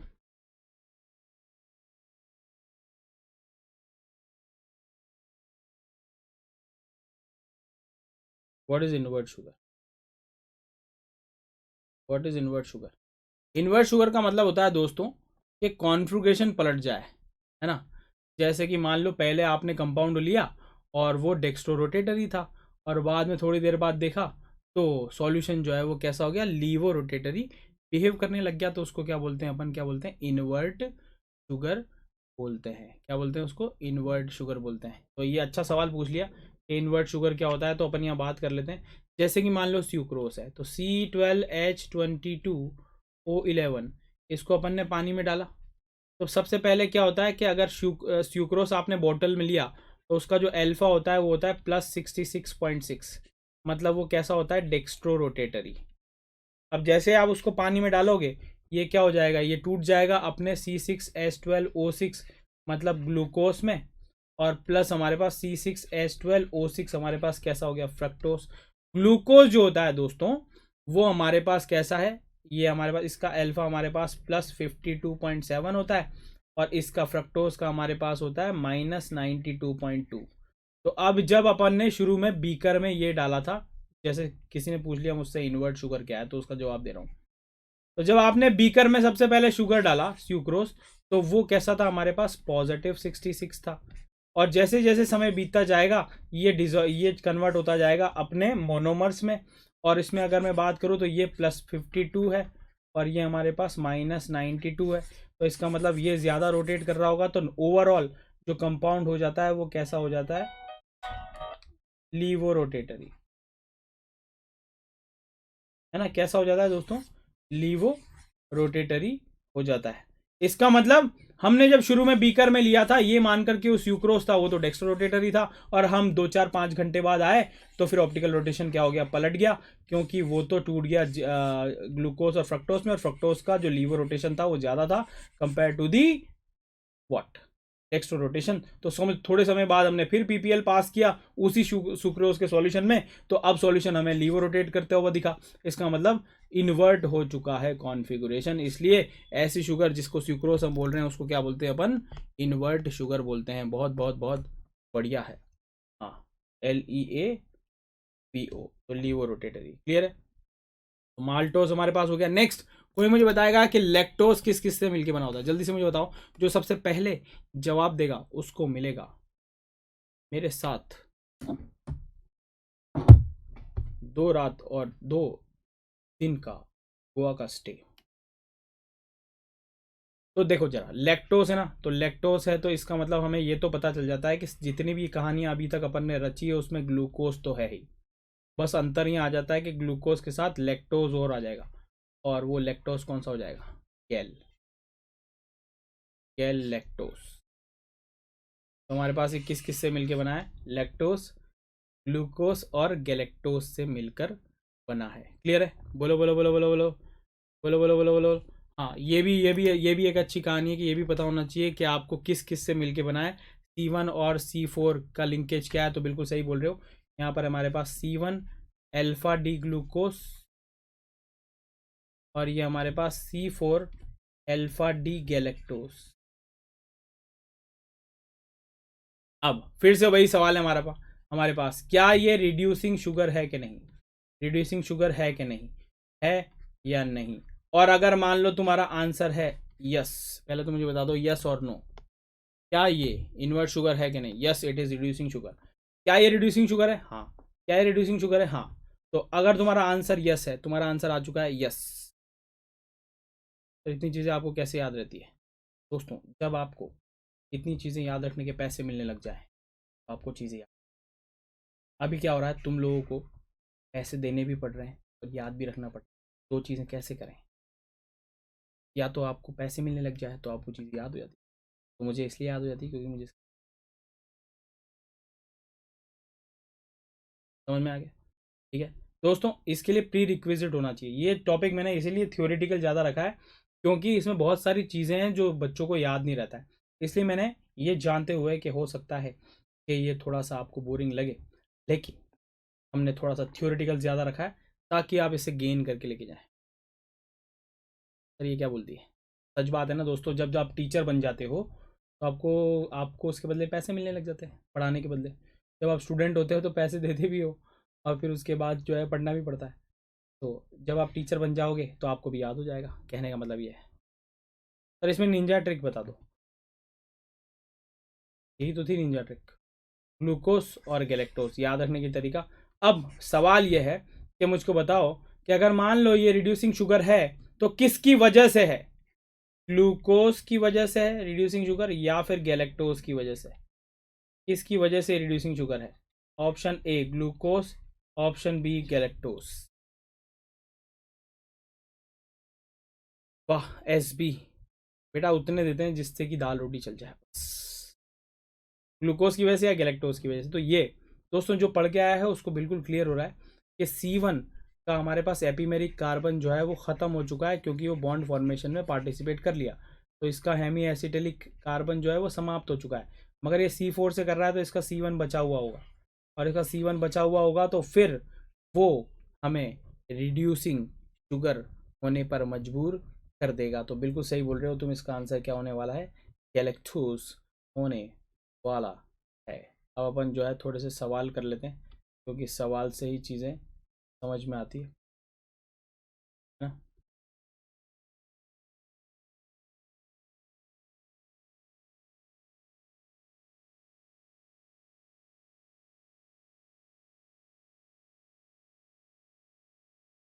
जल्दी से बताओ, एडवांस 2015 का सवाल है। डी प्लस ग्लूकोस हमारे पास है, डी प्लस ग्लूकोस अगर मान लो ये है तो एल माइनस ग्लूकोस क्या होगा, जल्दी से बता दो। अभी मैं तुमको समझा के आया था डी और एल के बीच में रिश्ता।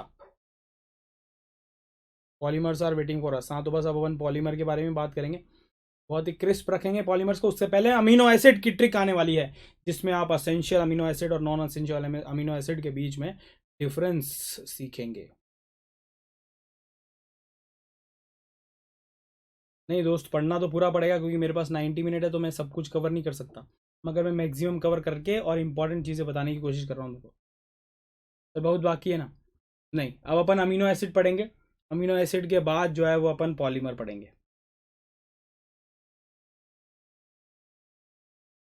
ए, तो हमने क्या कहा, डी, कि अगर आपके पास डी ग्लूकोज है, आपको एल ग्लूकोज ढूंढना है, तो फिर आपको क्या देखना पड़ेगा, मिरर इमेज।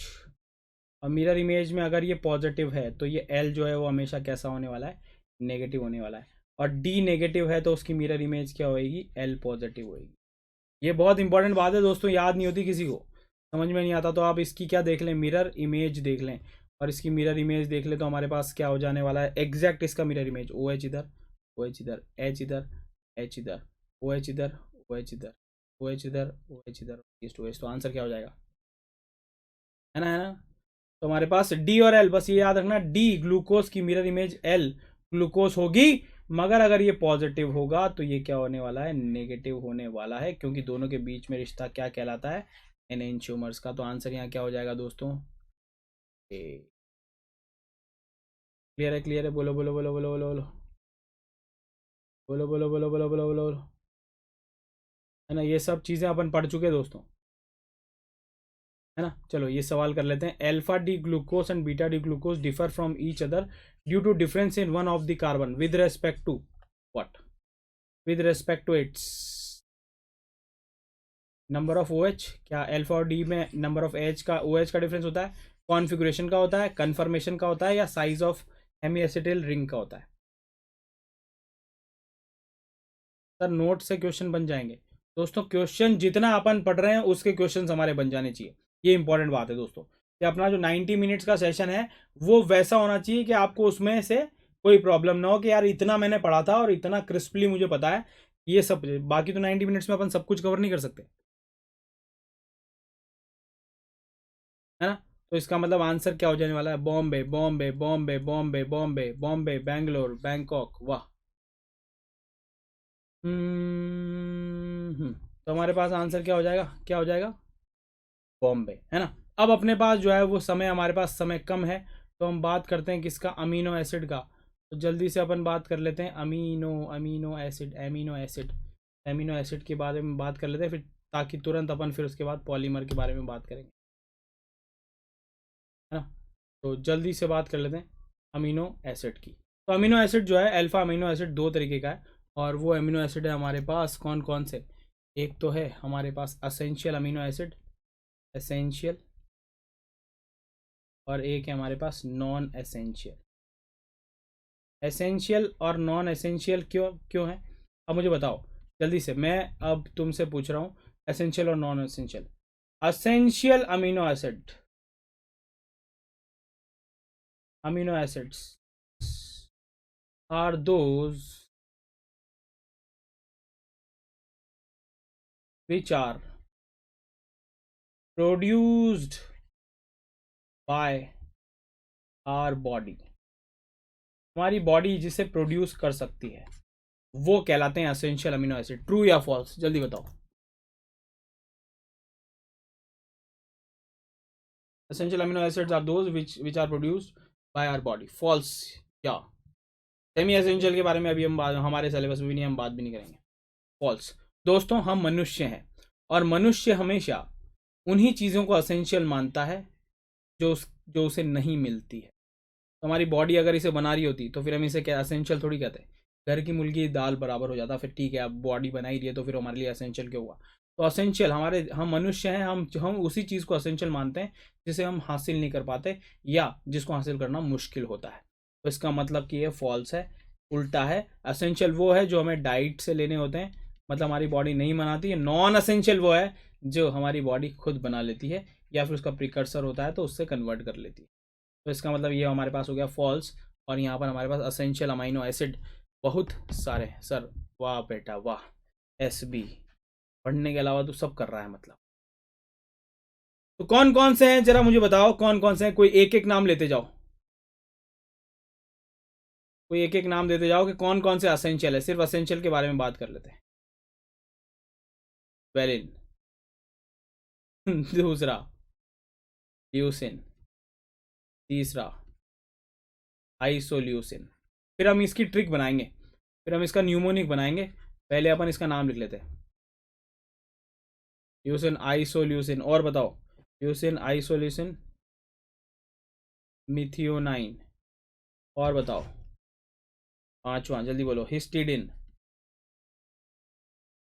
फिर ट्रिक बनाएंगे इसकी। और हिस्टिडिन के बाद क्या हो गया, हिस्टिडिन हिस्टिडिन हिस्टिडिन थियोनाइन। और क्या है जल्दी बताओ, और क्या है हमारे पास, आर जी, ट्रिप्टोफैन। और आठवां Arginine। फिर उसके बाद और क्या है, और क्या बच गया, फेनिलएलेनाइन। और क्या बच गया, एक और है क्या, जल्दी बताओ, मेरे से कुछ मिस हुआ।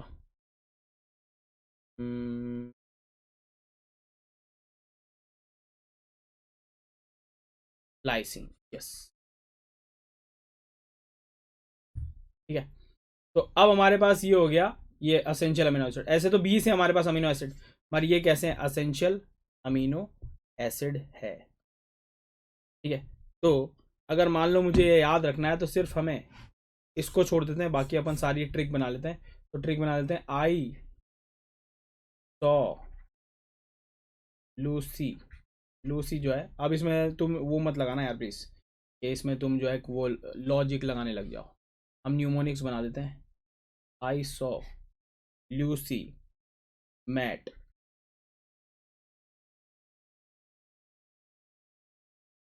his friend. I saw Lucy met his friend Trapti and RG, है ना। I saw Lucy and his friend Trapti met his friend to give to throw party, throw party of Fanny at 9 PM। आप इसको ऐसे याद रख लो। अच्छा, ये हमारे पास ऐसा हो गया। क्या करते हैं इसको, एक मिनट रुको, लगता है मैं भावनाओं में आगे बह गया।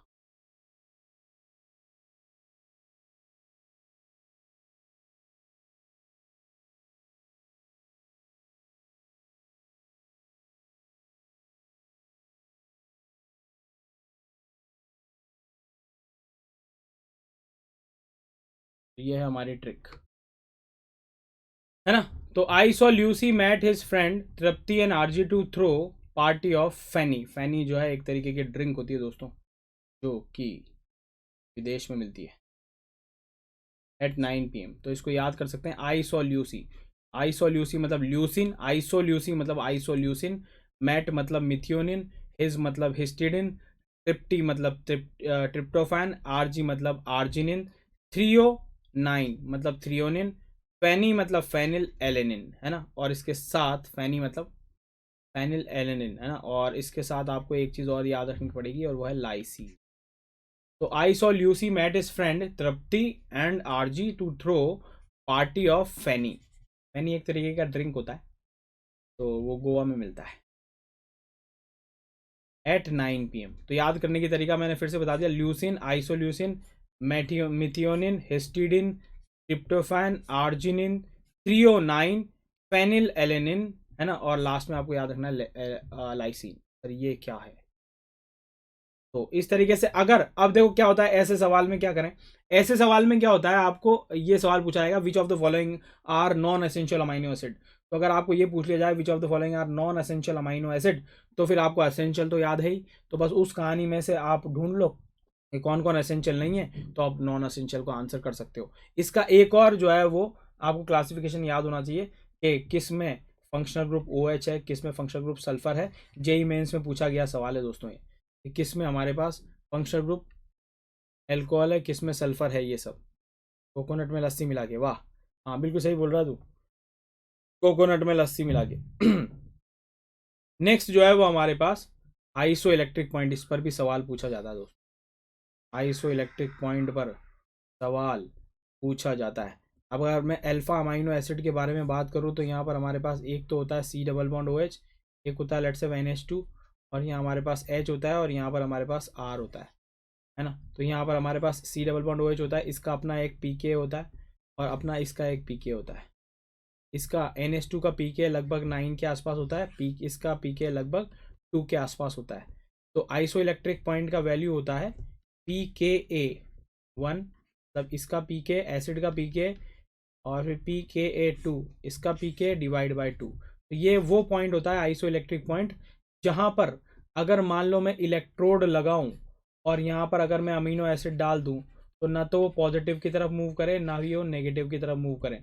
तो अगर ऐसा आंसर करना है तो आप क्या करें, यहाँ पर आपको पीके वैल्यू दी जाएगी, डिवाइड बाय 2 कर दें तो यहाँ आ जाएगा हमारे पास 5.5 या फिर लगभग 6।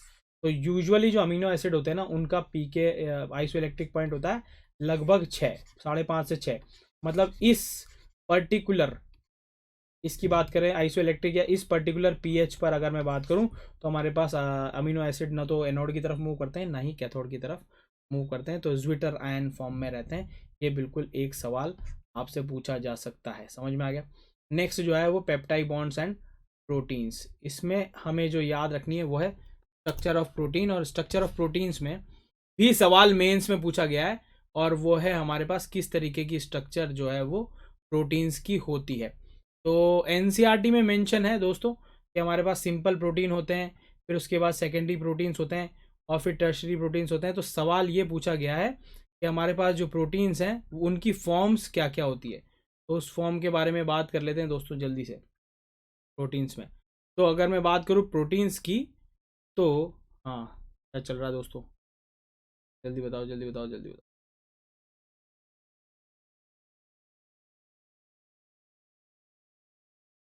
सवाल ये पूछा गया था secondary structure of proteins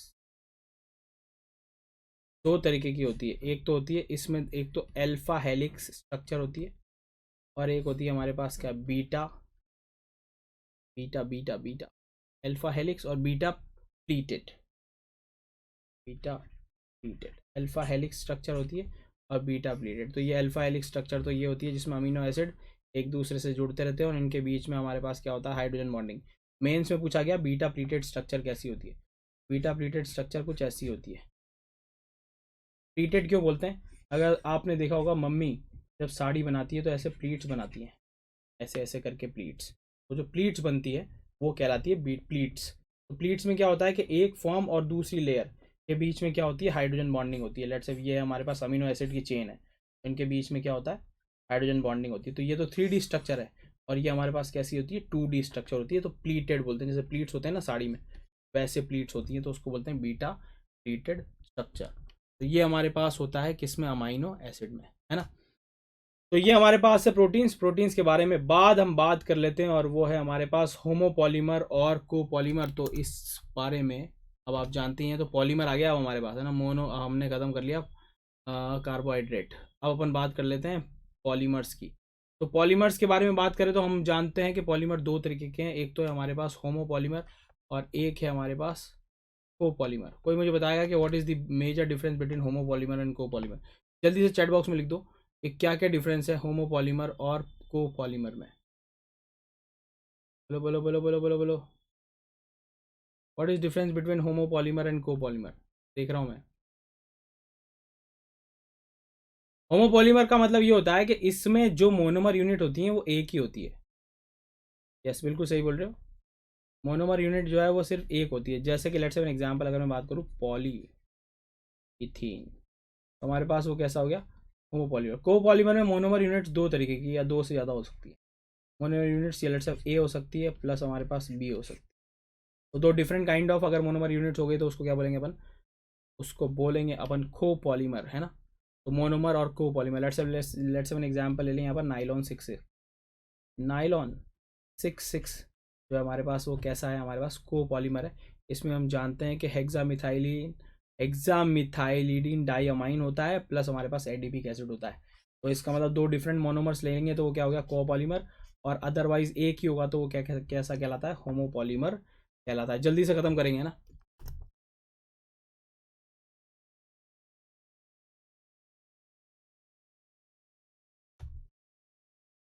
let's say अब यहाँ पर आपको क्या है, इस लेक्चर में मैंने क्या कर दिया, बिल्कुल कंसाइज कर दिया। इस चैप्टर को मैंने थोड़ा सा थ्योरेटिकल इसलिए रखा है ताकि आप लोग जो है वो इस लेक्चर से कुछ लेके जाएं, है ना। ब्लर हो गया नहीं, ठीक है। तो हमारे पास पॉली इथाइलिन है, तो हमारे पास ये मोनोमर यूनिट है, इथाइलिन से मिलके बना होता है। पॉली पॉली इथाइलिन है हमारे पास, तो वो भी हमारे पास इसी से बना होता है। ये हाई डेंसिटी और लो डेंसिटी दो डिफरेंट काइंड ऑफ होते हैं। इनके यूजेस भी आपको लिख रखे हैं, है ना। एनसीईआरटी से डायरेक्ट सवाल आते हैं कि इसका क्या यूज है, तो आपको यूज के साथ आपको एनसीईआरटी पढ़ के जाना है। प्रोपाइलिन मतलब प्रोपाइलिन है, तो यहाँ डबल बॉन्ड के साथ आपको क्या कर देना है, पॉलीमराइजेशन। पीवीसी ये बहुत इंपॉर्टेंट है, नाम से ही पॉलीविनाइल क्लोराइड, तो यहाँ सी डबल बॉन्ड सी और सी एल होता है, और इसका पॉलीमराइजेशन कर देंगे हम। तो ये पॉलीविनाइल क्लोराइड और पाइप्स और साइड बनाने के काम आता। सर वॉच जोरदार है, वाह बेटा, मतलब इतनी दूर से तुमको वॉच ही दिख रही है, हैं? बताओ यार कैसे कैसे लोग हो तुम। होमोपॉलीमर के अगले एग्जाम्पल, सैरन ए, है ना, पॉलीस्टाइरीन, पैन, ऑर्लोन, एक्रिलिन और पीटीएफ टेफ्लॉन, ये सब जो है वो हमारे पास किसके एग्जाम्पल है। बस इसमें क्या याद रखना है कि पॉलीस्टाइरीन है तो वो स्टाइरीन जो है मोनोमर से मिलके बना है। पॉली एक्रिलोनाइट्राइल है PAN, तो उसमें एक्रिलोनाइट्राइल होगा, है ना। PTFE या टेफ्लॉन के बारे में बात करें तो CH2 जो है वो हमारे पास नॉन स्टिक कॉटिंग में और इलेक्ट्रिकल इंसुलेशन में काम आता है ना। फैन ऑफ वॉचेस, अच्छा क्या बात है। सर ब्लर है, क्या ब्लर है?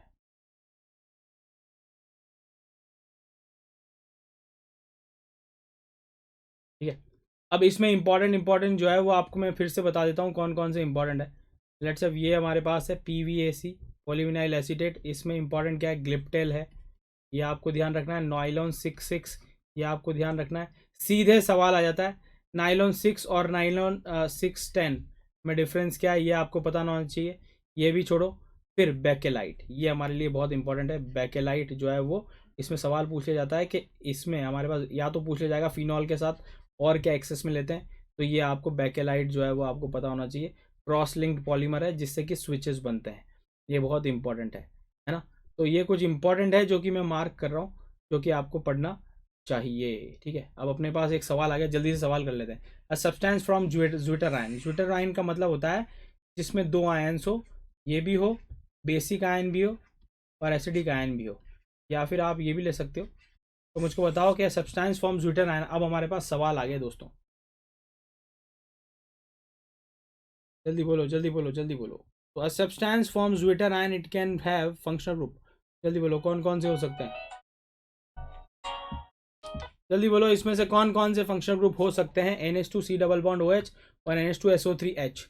तो जल्दी से मुझे बता दो, ए और बी दोनों हो सकते हैं क्योंकि एसिडिक और बेसिक ग्रुप दोनों प्रेजेंट है। तो हमारे पास आंसर क्या हो जाएगा, C और कैलकटा हो जाने वाला है। ज़्यादा समय नहीं है इसलिए अपन जो है वो कंप्लीट एक रिवीजन सेशन 7 मिनट में कर रहे हैं। अब मैं इंतजार कर रहा हूँ आप लोगों का, कंप्लीट हाइड्रोलाइसिस ऑफ सेल्यूलोज। ये सवाल जो है याद करो अभी आया है, अगर आपने दिया हो क्या टेस्ट AIMT, अगर आपने दिया है तो ये सवाल अभी आया था, ट्रिपल E का पूछा हुआ सवाल है। जल्दी से बता दो अगर आपने अटेंड किया है तो। क्रॉस लिंकिंग पॉलीमर, बिल्कुल सही बोल रहे हो दोस्तों, ये ऐड में भी आता है दोस्तों। Memories memories memories memories, yes.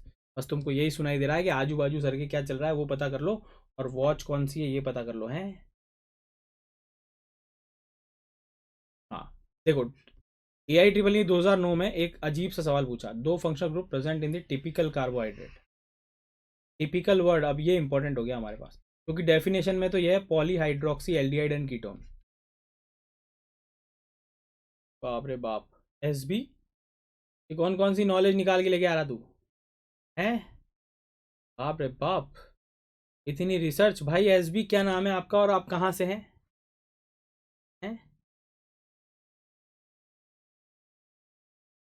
आप अपना परिचय दें SB जी।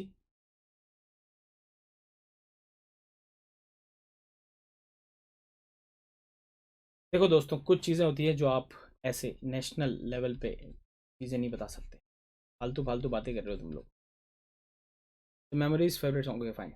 तो पढ़ते चलो जल्दी से मुझको बताओ कि दो फंक्शनल ग्रुप कौन से होने वाला है। आंसर होने वाला है सी, क्योंकि पॉलीहाइड्रोक्सी एल्डिहाइड ही ज्यादा मिलते हैं कंपेयर टू दी कीटोन।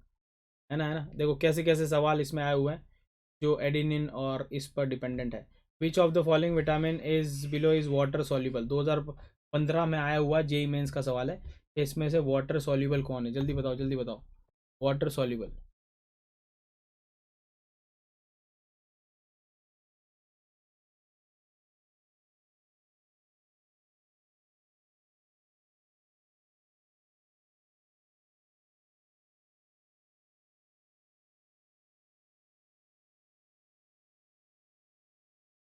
इंतजार कर रहा हूँ मैं, जल्दी से। हाँ सबका आंसर आ रहा है, जब तक सबका आंसर नहीं आएगा तब तक अपन आगे नहीं बढ़ेंगे।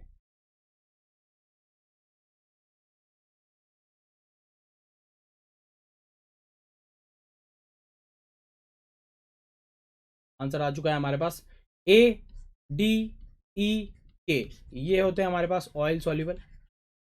तो क्या यहाँ पर हमारे पास ए डी ई के है, डी ई के है, तो इसका मतलब आंसर क्या हो जाएगा, सी। हमारे पास कैसा हो जाएगा, वाटर सॉल्युबल हो जाएगा। है ना। बहुत सारे सवाल अपन यहाँ पर जेई के कर सकते हैं, किंतु हम बहुत सारे सवाल कर भी चुके हैं। तो अब अगला सवाल है मुझे, glucose give red precipitate with Fehling solution, statement 1। Reaction of glucose with Fehling solution give CO and gluconic acid, statement B.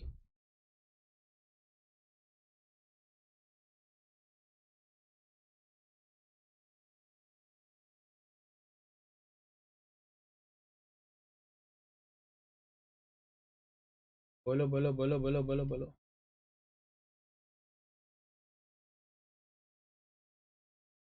बोलो बोलो बोलो बोलो बोलो जल्दी बोलो। इस सवाल के जवाब के बाद ही अपन चलेंगे।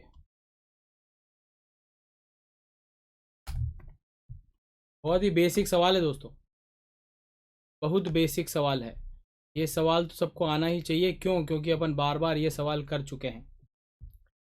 हम जानते हैं कि हमारे पास जो फेलिंग सॉल्यूशन है वो क्या कर देता है, ऑक्सीडाइजिंग एजेंट है, माइल्ड ऑक्सीडाइजिंग एजेंट है, जो कि CHO का क्या कर देता है, ऑक्सीडेशन कर देता है।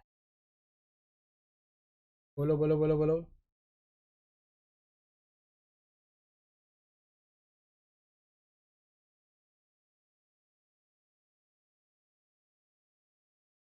बहुत एसिडिक सवाल है। तो मेरा नाम गैस कीजिए, पता नहीं है, तुम बताओ। ए हो गया हमारे पास आंसर। अपन करते हैं अब ऐसा सवाल जो हमने न किया हो। बहुत सारे सवाल थे, देखो कितने सारे सवाल अपन कर चुके हैं दोस्तों। विच of the following is alpha amino acid, क्या तुमको ये भी पता है कि अल्फा क्या होता है? इनमें से कौन सा जो है वो अल्फा अमीनो एसिड है, जल्दी बताओ। लास्ट सवाल लेंगे, जल्दी बोलो। सी के कौन है? सी के का पूरा नाम क्या है? वो इज CK,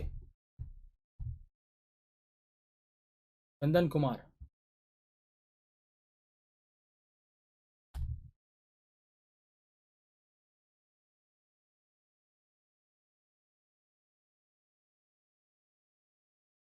चलो जल्दी बताओ, अल्फा अमीनो एसिड कौन सा है? आंसर आ गया हमारे पास बी। देखो अल्फा अमीनो, ये देखो इसी में गड़बड़ हो रहा है तो कैसे काम चलेगा। कार्बोक्सिलिक के रेस्पेक्ट में ये अल्फा कार्बन होता है, ये बीटा कार्बन होता है, और ये गामा पोजीशन होती है। तो अगर मैं यहाँ बात करूँ तो ये alpha alpha amino acid, alpha position पर कहाँ है अमीनो एसिड, अल्फा पोजीशन पर कहाँ है अमीनो एसिड, जल्दी बोलो जल्दी बोलो। तो हमारे पास अल्फा पोजीशन पर हमारे पास सिर्फ और सिर्फ बॉम्बे में जाके, ठीक है।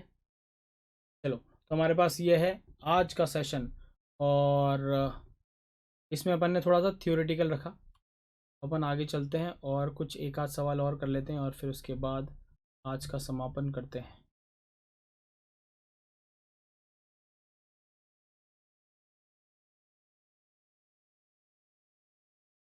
तो ऐसा सवाल दे देता हूँ जो अभी तक अपन ने करा ना हो और जो आप आसानी से कर पाओ। बोलो, ये एक सवाल है तो तुम्हें याद भी होना चाहिए कि कैप्रोलेक्टम है। कैप्रोलेक्टम का मतलब हमारे पास 7 मेंबर्ड अमाइड।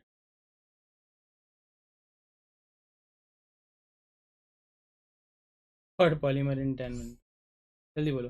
कैप्रोलैक्टम जो है वो उसका कंडेंसेशन प्रोडक्ट क्या है, जल्दी बोलो। सबको याद है मेरे हिसाब से तो, वेरी गुड। नाइलॉन।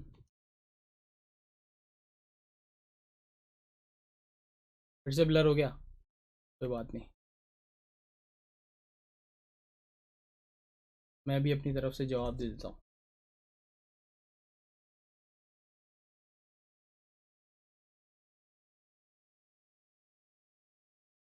आंसर क्या हो जाएगा, ए। ठीक है, तो ये था दोस्तों आज का सेशन। और अब अपना जो है वो अपन ने सारी चीज़ें जो है रिवाइज कर ली है ऑर्गेनिक में। All India test, mock test, free full test, part test, ये सब होते ही हैं। प्रीवियस ईयर क्वेश्चंस भी आपको करने को मिलते हैं। बस आपको करना क्या है कि अब लास्ट तक अपन को लगे रहना है। ठीक है, और इसके साथ ही इससे पहले कि मैं बाहर जाऊं, और अब ये हमारे पास इसमें अपन सारे टेस्ट पढ़ने वाले हैं ना, purification and characterization of organic compound, principles of purification भी अपन पढ़ने वाले हैं। तो ये सब अपन को पढ़ना है। अब अगली क्लास में लास्ट हो जाएगा, फिर उसके बाद अपने पास कुछ नहीं बचेगा। तो ये लास्ट और बचा है क्रैश कोर्स का, जिसके बारे में अपन बात करेंगे। इससे पहले कि मैं जाऊं, जल्दी से मैं आपकी स्क्रीन पर हो जाता हूँ थोड़ा सा बड़ा, दीवान ए। तो दोस्तों ये था आज का सेशन। एक सेशन और बाकी है जिसके बारे में अपन बात करेंगे, है ना। पूरा तो कैसे करेंगे क्योंकि 90 मिनट्स है। तो मिलते हैं अगली क्लास में, और तब तक के लिए For detailed videos, daily practice problems, and live chat, visit academy.amazon.in or download the app.